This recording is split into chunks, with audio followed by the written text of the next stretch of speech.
क्या हुआ जब संसद गेट पर राजनाथ सिंह को थमा दी गई कुछ तस्वीरें, कुछ फाइल्स, कुछ दस्तावेज। वो दस्तावेज जिनको पकड़ने से राजनाथ सिंह परहेज कर रहे थे, लेकिन आखिरकार उनको पकड़ना पड़ा। दोस्तों, आजकल हमारे देश में साल के 365 दिन इतिहास की क्लासेस चल रही हैं। क्लासरूम्स में नहीं, क्लासरूम्स में तो स्टूडेंट्स पढ़ते हैं, स्कूल में बच्चे। साल के 365 दिन हमारे देश के सत्ताधारी दल के नेता केवल देश के लोगों को इतिहास पढ़ा रहे हैं। नेहरू के जमाने में, इंदिरा के जमाने में, फलाने के जमाने में, ढिमकाने के जमाने में। और ये जो शब्द नेहरू है ना, आहा, इस शब्द से तो सत्ताधारी दल के नेताओं को गजब का, मतलब एक अलग ही लेवल का क्रेज है, अलग ही लेवल का क्रेज। लेकिन ये क्रेज कई बार भारी पड़ जाता है। क्यों?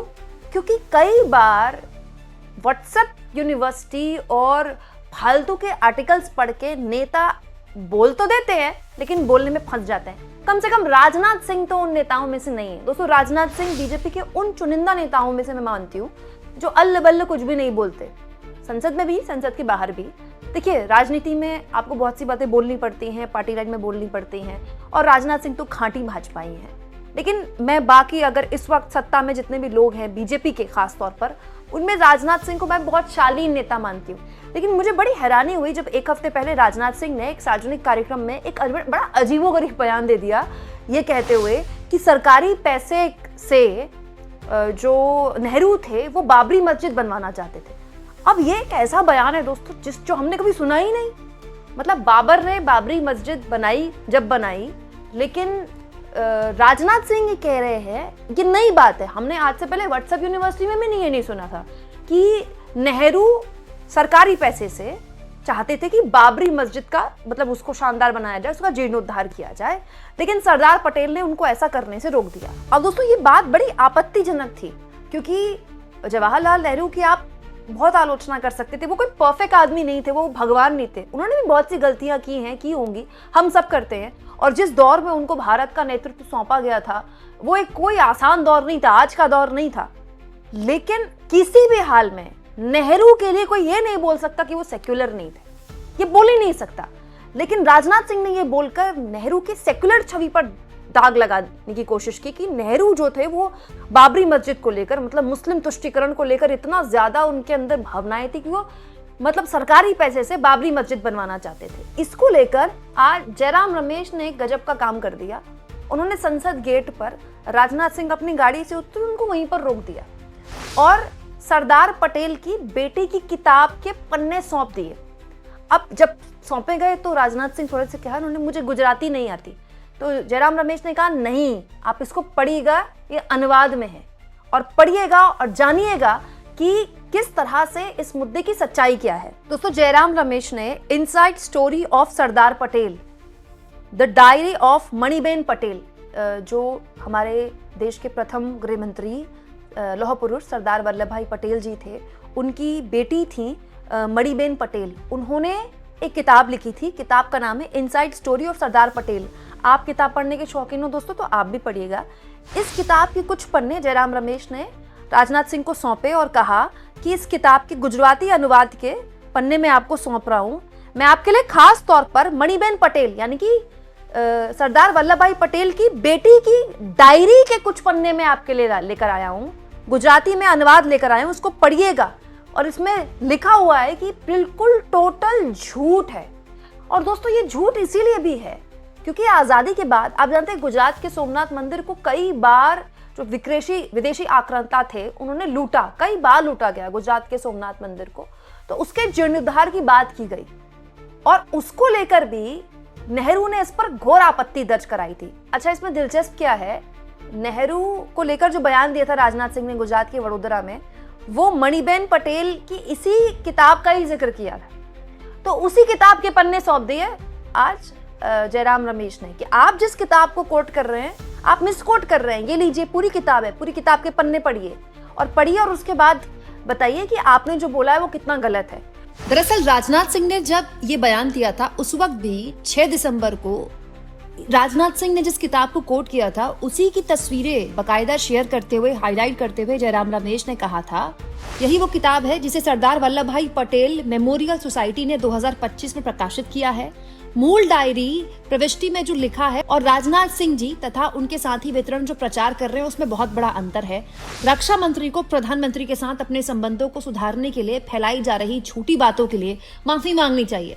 मतलब जयराम रमेश ये आरोप लगा रहे हैं कि क्योंकि प्रधानमंत्री और रक्षा मंत्री के बीच संबंध ठीक नहीं है, इसीलिए राजनाथ सिंह इस तरह का बयान दे रहे हैं ताकि मोदी जी खुश हो जाएं। यहाँ मैं आपको एक और बात बताऊं दोस्तों, जब ये बयान आया था तो मणिकम टैगोर जो कि कांग्रेस पार्टी के चीफ विप हैं, लोकसभा में कांग्रेस पार्टी के सांसद हैं, उन्होंने भी इसका बहुत जबरदस्त तरीके से विरोध करते हुए कहा था, रक्षा मंत्री राजनाथ सिंह का दावा है कि नेहरू जी बाबरी मस्जिद का पुनर्निर्माण सार्वजनिक धन से करना चाहते थे और सरदार पटेल ने उन्हें ऐसा करने से रोका। ये झूठ है। इस दावे का कोई भी दस्तावेजी प्रमाण नहीं है। नेहरू जी ने धार्मिक स्थलों जिसमें मंदिर का पुनर्निर्माण भी शामिल है, इसके लिए सरकारी धन के उपयोग का स्पष्ट रूप से विरोध किया है। उन्होंने जोर देकर कहा था कि इसका वित्त पोषण सार्वजनिक योगदान से होना चाहिए, न कि सरकारी धन से।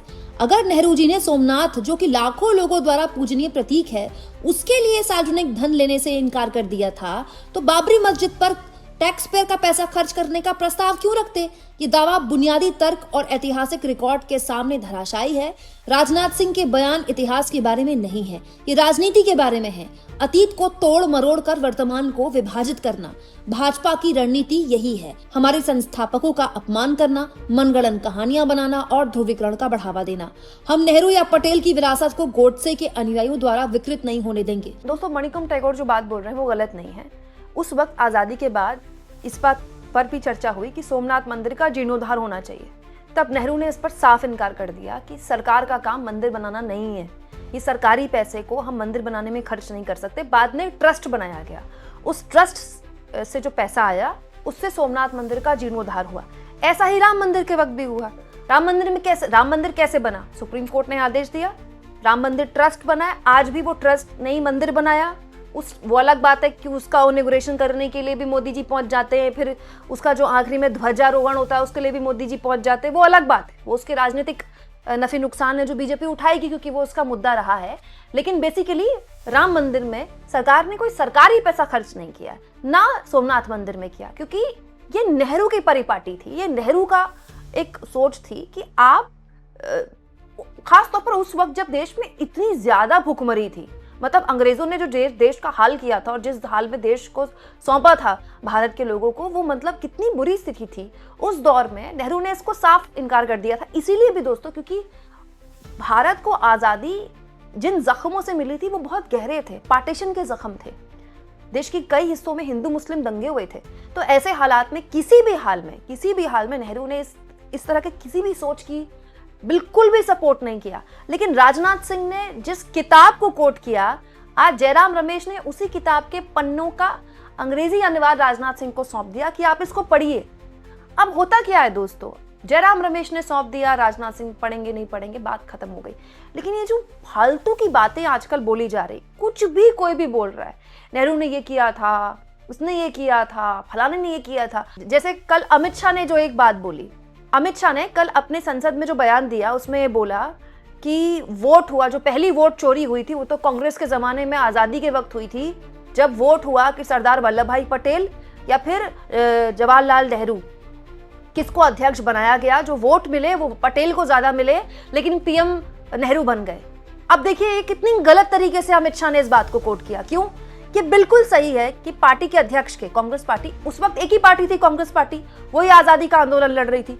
तो ये सही बात है कि वोट हुआ था और वोट में ज्यादा वोट पटेल को मिले थे और नेहरू को कम वोट मिले थे। लेकिन दोस्तों महात्मा गांधी चाहते थे कि कांग्रेस की जो अध्यक्षता है वो नेहरू के हाथ सौंपी जाए। और महात्मा गांधी की इच्छा, क्योंकि पटेल घोर गांधीवादी थे, घोर गांधीवादी मतलब कट्टर गांधीवादी, ये आज वाले जो नकली गांधीवादी है वो वाले नहीं, असली गांधीवादी। तो पटेल ने बापू की सहमति, बापू की इच्छा पर सहमति जाहिर की और उसके बाद जवाहरलाल नेहरू कांग्रेस पार्टी के अध्यक्ष चुने गए। लेकिन दोस्तों अमित शाह ने लोकसभा में क्या बोला, प्रधानमंत्री जो है वो जवाहरलाल नेहरू बन गए, जबकि वो चुनाव जो था वो कांग्रेस पार्टी के अध्यक्ष के चुनने का चुनाव था।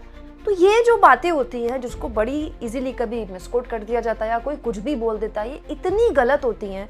इससे आप सबसे ज्यादा गलत पता है क्या कर रहे हैं, आप अपने पुरखों का अपमान कर रहे हैं। ये एकलौता हमारा मेरे ख्याल से आज का दौर हो गया है जिसमें हम अपने पूर्वजों, जिनको हमें अपने सलाखों पर बिठाना चाहिए, जो पूजनीय है हमारे लिए, उनका ही अपमान करते हैं, और उनका अपमान करके हमें क्या हासिल होता है? कुछ हासिल नहीं होता है। और ये आजकल में तो ज्यादा बढ़ गया है। अब आप सोचिए कितने लोग हैं जो मेरा ये वीडियो देखेंगे, कितने लोग हैं जो ये खोजेंगे किताबों में कि क्या वाकई में नेहरू ने बाबरी मस्जिद बनाने की इच्छा जाहिर की थी, उसमें पैसा देने की बात की थी? नहीं, बस राजनाथ सिंह ने एक बयान दिया, उस बयान पर हेडलाइन बन गई, 2-3 लोगों ने उस पर ब्लैक एंड व्हाइट और दंगल टाइप का कुछ कर दिया, काम खत्म। कोई फैक्ट चेक करने वाला नहीं, कोई किताब पढ़ने वाला नहीं, कोई इसका जवाब देखने वाला नहीं, लेकिन आपने प्रोपेगेंडा तैयार कर दिया। लेकिन उस प्रोपेगेंडा में आप अपने आने वाली पीढ़ी को क्या इतिहास समझा रहे हो? आप इस मुद्दे पर क्या सोचते हैं? कमेंट बॉक्स में जरूर लिखें, और जितना हो सके चैनल को शेयर भी करें और सब्सक्राइब भी।